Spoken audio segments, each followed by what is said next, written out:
Several ships had reportedly vanished from the same part of the Pacific. Then Japan sent a research vessel into the area. 31 people were aboard, scientists, engineers, and experienced crewmen. The ship never returned. No survivors were found. And according to the story repeated for decades, the loss helped turn those waters into a mystery. Today it is often called the Dragon's Triangle, the Pacific counterpart to the Bermuda Triangle. But the two triangles share a problem. The closer we look at the disappearances inside them, the harder it becomes to find the triangles themselves. To understand how that happened, we have to go back to the losses that made Bermuda so difficult to dismiss. In March 1918, USS Cyclops left Barbados carrying manganese ore and more than 300 men, then vanished without a confirmed distress call and without a verified wreck. A ship that large had simply gone missing, and in the years that followed, no explanation ever closed the gap completely. There were possible reasons. The vessel may have been carrying too much weight for its design. The cargo may have shifted. Mechanical trouble was possible. Structural failure was possible. None of those explanations is exotic, and none requires the Atlantic to become something unnatural. But none has ever settled the loss beyond doubt. That was enough. A heavily loaded naval ship disappeared, with hundreds of men aboard and never returned. It did not need legends to become haunting. It was already haunting. Then, nearly 3 decades later, came the disappearance that would do even more to fix the region in the public imagination. In December 1945, 5 Navy bombers left Florida on a routine training flight known as Flight 19. At the beginning, there was nothing remarkable about the exercise. The route was familiar, the mission was ordinary, the crews were expected to complete it and return. Instead, the radio traffic began to change. Bearings no longer seemed certain. Position became confused. Instructions were given, questioned, repeated, and then complicated by growing uncertainty over open water. What had begun as a normal training flight slowly turned into a navigation crisis, and the danger lay not in any single dramatic moment, but in the way the situation kept becoming harder to recover. Then fuel became its own kind of clock. Once that margin began to shrink, confusion was no longer just confusion. It was time being lost, distance being lost, options being lost, until the flight was no longer simply off course, but in serious danger of not coming back at all. A rescue aircraft sent out to search for the missing bombers was lost as well. Now the region had claimed not only a training flight, but the aircraft sent to find it. That is the kind of pattern people remember, especially when it refuses to leave behind the sort of final evidence that would make the story feel finished. Not a discovered triangle with clear borders, but real disappearances, each unsettling in its own right, gradually pulled together until they looked like parts of a single design. The losses were real. The fear attached to them was real, but when those men disappeared, they did not vanish inside a place officially recognized as the Bermuda Triangle. The disappearances came first, the triangle came later. By the time those disappearances entered popular culture, they no longer stood alone. They had begun to gather.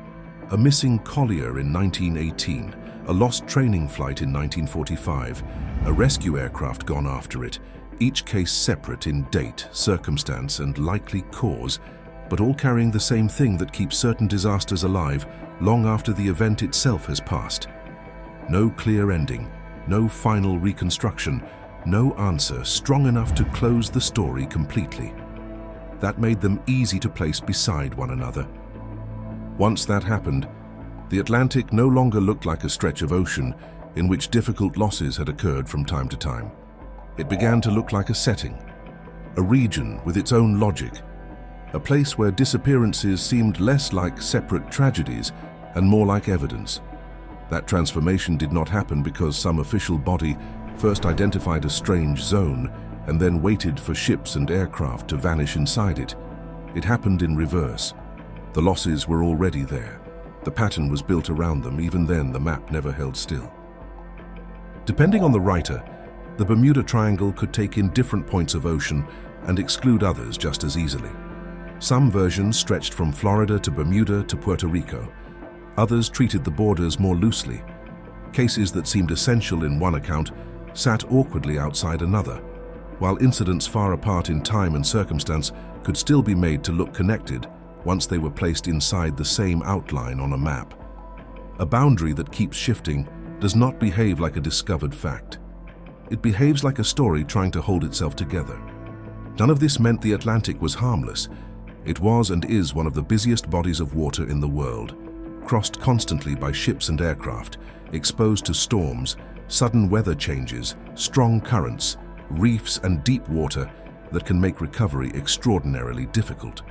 Those are real conditions, and they help explain why evidence can disappear even when the event itself was not supernatural. But difficult conditions are not the same as a single deadly zone. Here, the official world and the popular one began to separate. In books, documentaries, and conversation, the Bermuda Triangle hardened into something almost geographical, a place people spoke about as if it had always existed, as if the name described a known region with a known nature. In reality, there was no single agreed boundary, no official recognition of the triangle as a formal geographic area, and no evidence that disappearances there occurred at rates beyond those of other heavily traveled waters. Yet the legend kept growing. Once the outline became familiar, every unresolved loss in or near that part of the Atlantic could be pulled toward it, not necessarily because the evidence demanded it, but because the shape was already waiting. And once the shape was already waiting, people began to see design where there may only have been accumulation. The Bermuda Triangle story took hold by making tragedies that were already compelling on their own appear to belong to one another. By then, the Atlantic had become more than dangerous. It had become interpretable. And once a mystery can be given borders, named, repeated, and recognized at a glance, the idea no longer needs to prove itself each time.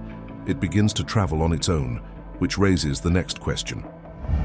If one triangle could be assembled from real losses, shifting boundaries, and repeated retellings, what happened when the same pattern appeared in the Pacific? At first, the answer seems obvious. The Pacific version looks almost too familiar. Ships were said to be disappearing in one part of the ocean. Concern grew around the losses. A research vessel was sent into the area. That vessel was lost as well. By the time the account settled into popular culture, it seemed to offer everything Bermuda already had: missing craft, uncertain causes, official alarm, and a name that made the mystery feel permanent. That is why the comparison lasted. This was not just another maritime rumor. It looked like a second triangle taking shape on the far side of the world, a darker counterpart in deeper water, carrying the same suggestion that some parts of the sea obeyed different rules. And for a while, the resemblance holds. A cluster of disappearances, a dangerous reputation, a government response, a final loss dramatic enough to anchor the whole account. Once those pieces are set beside each other, the Pacific begins to look less like a separate case than a reflection, as if the pattern that had already taken hold in the Atlantic had appeared again in another ocean. But the moment we try to place that second triangle on a map, the picture begins to loosen. Where exactly was it? That sounds like a simple question, but it is the first one the account does not answer well. Some descriptions place the dangerous waters south of Japan, but close enough to the main islands to feel immediate. Others stretch the region much farther out into the Pacific. In some versions, the area gathers around the waters near the Izu and Bonin Island chains. In others, it becomes something broader and harder to pin down, a wide expanse into which scattered losses, warnings, and rumors can all be drawn. A mystery can survive uncertainty, a legend often feeds on it, but a place that changes shape from one retelling to the next begins to look less like a discovered region than a container, something large enough to hold whatever later writers want to drop inside it. The name is no firmer. By the time English language accounts settled on labels like Devil's Sea or Dragon's Triangle, the words already carried an air of age, as if they referred to something long recognized and widely understood. Once that impression is tested, however, the ground begins to soften. The Pacific legend sounds old before it proves that it is old. It sounds settled before it proves that it was ever settled in the form later readers inherited. It leaves it unstable. Because the more closely it begins to resemble Bermuda, the more necessary it becomes to ask whether that resemblance was always there, or whether it was sharpened later by repetition. The Atlantic had already shown how real losses could be gathered, bordered and retold until they looked like evidence of a single place. Now the Pacific seemed to offer the same pattern again, with one problem. The region itself became harder to fix the moment anyone tried to define it, and if the region was unclear, the next question was unavoidable. What about the ships? If the second triangle was going to stand, it would have to stand on the losses used to define it, not on the name, not on the outline, not on the reputation that grew afterward, on the ships themselves. The legend said the research vessel had not entered empty waters. Other ships had already vanished there. That gave the Pacific story its weight. If Kaiyō Maru No. 5 had been sent into a region already marked by repeated losses, then its disappearance seemed to confirm the pattern rather than stand apart from it. The Pacific did not just have a dangerous reputation, it seemed to have a history. But that history becomes harder to hold together once the ships themselves are examined. The first problem is that the losses do not form a clean group. Later accounts often make them sound uniform, as if large vessels were disappearing under roughly the same conditions in roughly the same place, one after another, until the Japanese government could no longer ignore what was happening. In practice, the pattern is harder to stabilize. The vessels do not all look alike. The conditions do not all look alike. The geography does not remain fixed long enough to make the cluster feel secure. The issue is not whether accidents happened in the Pacific. Of course they did. The real question is whether later writers were justified in treating those accidents as parts of one coherent mystery. And the harder the list is pressed, the more that coherence begins to give way. Some of the reported losses appear to have involved fishing vessels, rather than the kind of large ships later retellings encourage the viewer to imagine. Some disappearances seem to have been folded into the story because they helped thicken the pattern, not because they belonged naturally to one clearly bounded region. Some were repeated in a way that made them sound more mysterious, more isolated, and more alike than they appear to have been in the scattered record underneath. The underlying losses remain real. What weakens is the structure built around them. Cases that may have differed in vessel type, circumstance, scale, and location were pressed toward the same conclusion until separate incidents began to resemble evidence of a single dangerous zone. Bermuda had already shown how unresolved events could be gathered into a shape after the fact. In the Pacific, the same pressure seems to be at work again, trying to turn a loose and unstable set of losses into something strong enough to support a name. But one case does not fall away so easily, because even if the list grows weaker, one loss does not. The research vessel still remains, its crew still remains. The disappearance at the center of the legend does not fade just because the surrounding pattern begins to loosen. If anything, it becomes more important.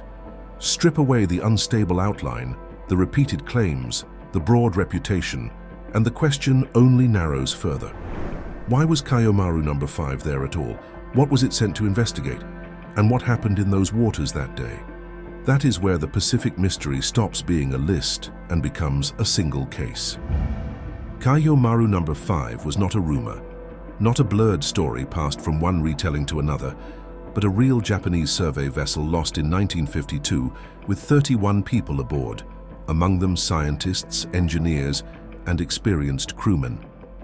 By the time the legend settled around it, the loss had come to look like the strongest evidence the Pacific mystery possessed, the case that seemed to prove those waters had already taken enough ships to justify an investigation, then taken the investigating ship as well.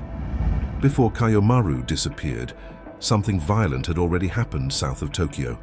The sea in that region had begun to erupt.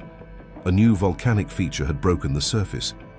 For a time, a new island appeared, only to change again as the activity continued.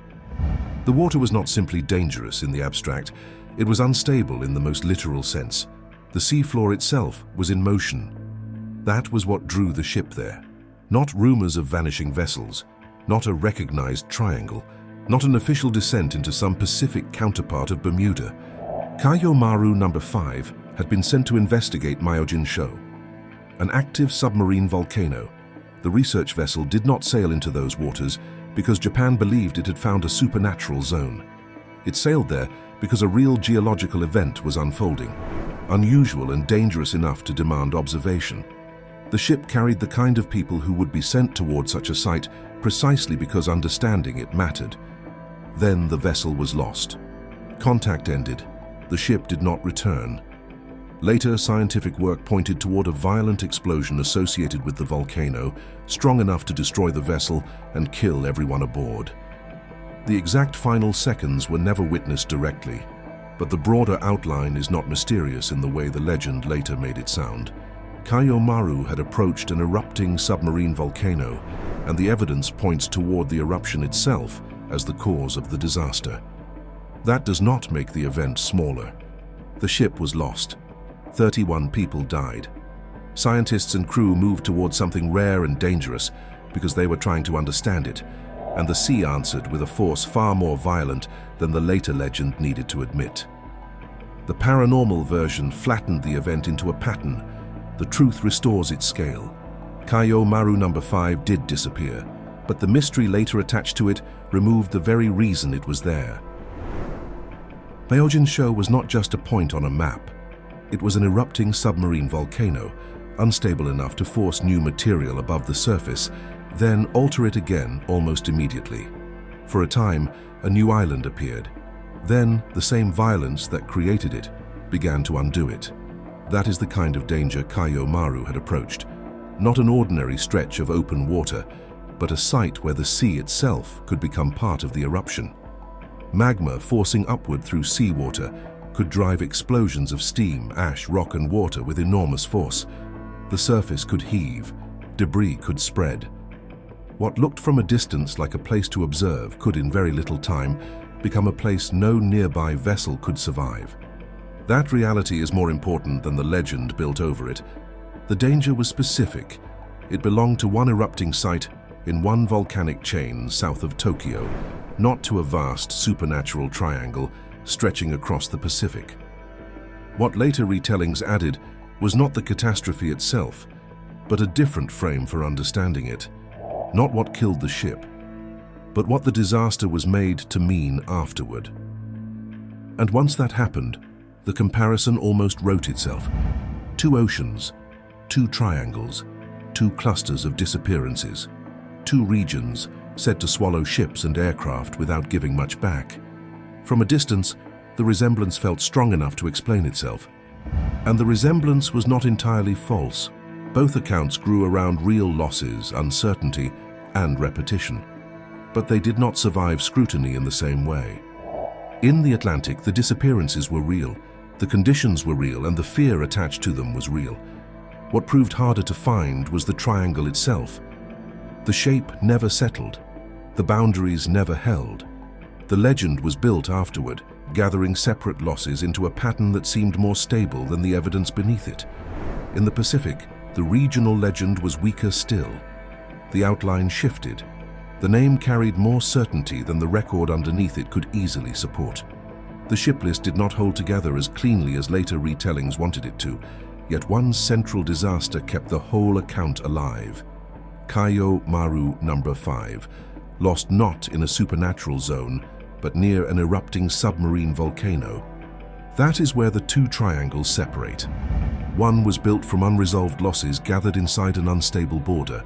The other took a volcanic disaster and helped turn it into evidence for a larger myth. The deeper connection may be the way one story shaped the other. By the time the Pacific version reached wider audiences, people already knew how a triangle story was supposed to sound. Vanished ships, official alarm, uncertain boundaries, one central case dramatic enough to hold everything together. The Pacific did not need to begin that way to be remembered that way. The triangles may not explain why those losses happened, but they do show how quickly uncertainty hardens into pattern and how often the legend that survives is cleaner than the history that produced it. What the sea refused to return, the story supplied, and for a long time, that was enough. If this story changed the way you see the Bermuda Triangle and the Dragon's Triangle, let that feeling stay with you. Like the video, Subscribe if you haven't. Somewhere between what the sea took and what people later imagined, another mystery was created. There are more like that waiting to be understood. Here on Riddle Me This Mysteries.